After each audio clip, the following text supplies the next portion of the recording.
Eto mga idol, habang napapalapit na nga po at ilang tulog na lang, magsasalpukan na si Ryan Garcia at Devin Haney ngayong April 20 na yan. Saka naman mas lalong may kakaibang tirada itong si Ryan Garcia, base nga po yan sa kanyang mga post sa social media. Iba't ibang mga babae nga po mga idol ang ating makikita sa mga post nitong si Ryan Garcia. Banat nga po ng mga iilan, matakaw nga raw itong si Ryan Garcia sa mga iba't ibang klaseng karne. Bagamat pinapasilip nga po nitong si Ryan Garcia ang kanyang mga ilang ensayo. Kaso, di pa rin maiwasan ng ibang mga fans ang madismaya sa pinapakita nitong si Ryan Garcia. May mga nagsasabi na nga po mga idol na madali nga lang daw ito talunin si Ryan Garcia ni Haney. Kaya naman ngayon pa nga lang daw ay gumagawa na itong si Ryan Garcia ng iba't ibang kadahilanan kung sakaling matalo ito sa darating na bakbakan nila ni Devin Haney. Ilang tulog na nga lang po ay magbabakbaka na itong dalawa at ipapalabas naman yan ng DAZN.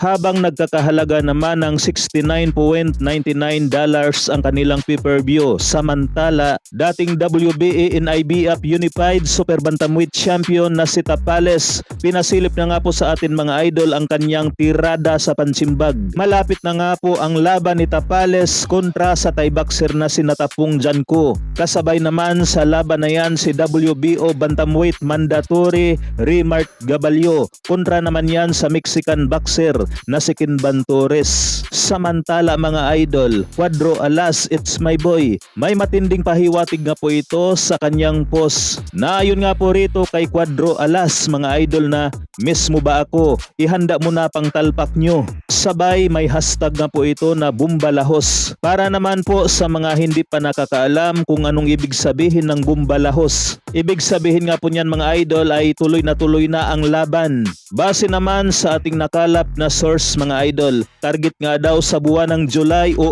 August ang laban ni Cuadro Alas Casimero. Dapat nga po nating maunawaan mga idol na katulad noong nakarang taon ay 2 beses lang lumaban si Cuadro Alas Casimero. Di rin kasi basta-basta ang binabayad kay Cuadro Alas sa kanyang mga laban mga idol. May kalakihan nga po yan. Yan lamang mga idol, hanggang dito na lang, maraming salamat po.